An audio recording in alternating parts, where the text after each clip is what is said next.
Thank you for joining the Community Violence Intervention Center today. My name is Koya Tompkins, President and CEO of CVIC, where our vision is to end interpersonal violence in 2 generations through safety, healing, and education. And today we get to talk about my favorite subject, which is education and prevention. And with us today is Matt Turnus, our Prevention and Education Specialist, and Becky Mindeman from Gate City Bank. So Matt, let's start with you. CVIC launched Green Dot, I think it's been close to 4 years ago now. Can you tell us a little bit about the program and why it's part of our prevention and education outreach? Green Dot is this kind of nationwide prevention effort that focuses on working with community members, businesses, organizations, and finding ways that we can comfortably intervene in situations that might be potentially harmful or harmful, in addition to identifying ways that we can set new norms in our community and in our culture that show that violence is not tolerated and that everyone is expected to do their part. So we do that through doing trainings and overviews with, again, businesses and organizations, but also by hosting community events. So here in Grand Forks, we host the Green Dot Trot yearly. That is a family fun event that people get to come out, walk and run and support the cause. And we do other giveaways on social media. We do all sorts of, fun, interactive things that get people engaged in this educational content. Awesome. Well, I know the training is pretty intense. In fact, the facilitators we train, I think, do about 6 hours of training, if I'm not mistaken.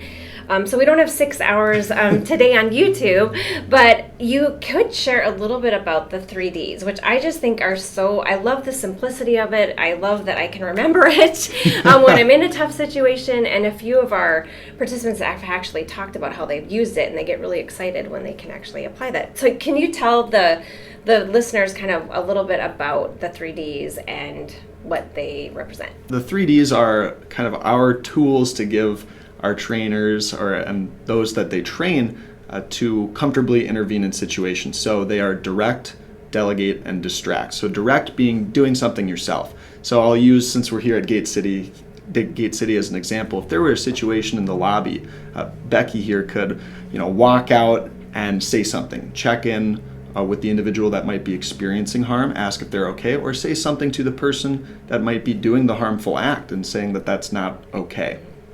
Delegate would be getting someone else involved. So maybe Becky isn't wanting to intervene in a situation directly and I'm nearby. She could go, "Hey Matt, will you go check in on that situation?" And that would just be a simple action there. Of course, if you ever fear for your safety or the safety of others, contact the police. Police are trained to respond to high-risk situations, and doing so creates a record of the incident.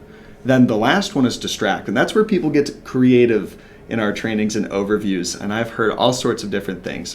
Using Gate City again as an example, if there were a situation out in the parking lot, say 2 people were arguing and you were kind of uncomfortable or concerned with the situation, if I were sitting in my car observing this, maybe I honk my horn. They both look that way, it puts a temporary end or a hopeful end to that situation. And in our trainings, again, we hear some really creative answers. I've heard start conga lines. I've heard, if you're out at a bar or a restaurant, spilling a drink or, slamming your table, just doing some sort of action to pull that attention away, ending that situation. I love the creative ones that they come up with. I love the spilling the drink one because I would do that without needing to be distracted.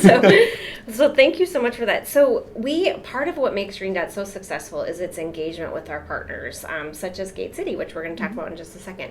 Can you tell us if an organization might be interested in even getting some training from you, how would they go about contacting you? Absolutely. So we have a website, green.ggf.com. There's a contact tab that I believe actually links right to my email. So if people want to, or businesses want to get involved with a training or an overview, they can reach out that way and we'll be sure to connect. Additionally, we're on social media, the @ and then green.ggf on both Facebook and Instagram. They can leave a comment, message those pages, and we'll be sure to respond. And we have a variety of training opportunities. Like you said, there's a 6-hour training. We also have a 3-hour training, a virtual 90-minute training, and a virtual or in-person 60-minute overview talk. So a lot of opportunities to meet the demands of a variety of different populations. Yeah, that's a lot of different options, which is terrific. So thank you so much for that. So that's actually a great segue to you, Becky. So we have been so fortunate with our partnership and Gate City's investment in the program. So can you tell us like what motivated Gate City to get involved not only in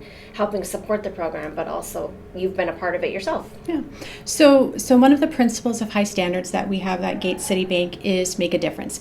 We encourage our team members to make a difference every day by volunteering or philanthropic giving. We have seen great success in partnering with CVIC, in particular Green Dot, because this really gives people tools to make a difference in their community. So this helps us to have healthy, thriving communities, and we're very, very passionate about giving back to the places that we live and work. Awesome. And you have a lot of choices about where to give. Your company actually has a dedicated philanthropic committee that reviews proposals and looks at investing in these things. What do you think, what motivated you to actually invest in the program as well? Just seeing the difference that it makes. One thing that we saw with Green Dot is I think it gives us many different options to help people, like Matt talked about. Many times people are just unsure or maybe afraid to step in and help. And as Matt talked about the 3Ds, we learned through that programming that we can be direct and ask somebody if they need help.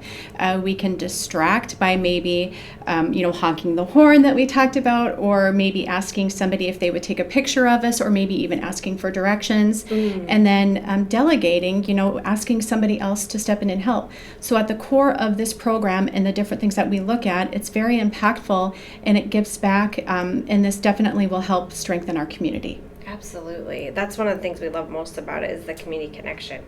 So I'm curious, your perspective, you've gone through the training, several of your staff have gone through the training. What have you learned about violence prevention and intervention that you didn't know before doing Green Dot? Coy, that's a really great question. When we talk about violence prevention and intervention, it's not just about violence. There are so many other things that it impacts. Everything from helping people with suicide and, potential substance abuse later on in life. That is so important in our community. I'm curious what you would say if a partner or donor might be considering in either getting involved with Green Dot or even doing the training. What advice you might have for them? Green Dot is just really a beautiful way to help educate our community on violence and prevention and what we can do. We talk a lot about this in our CVIC meetings. Partnering with Green Dot, this is a great way to create resilient individuals, to support strong families and healthy, thriving communities. And that is something that we want to be a part of and something that I think everybody should want to be a part of in our community. Well, we appreciate your support so much. It's made a huge difference. And next time, we're actually going to be talking about another community partner, which is our Grand Forks Police Department. Chief Mark Nelson will join us, as well as Jennifer from our director of our Coordinated Community Response Program, about how we interface with law enforcement when it comes to intervening on violence.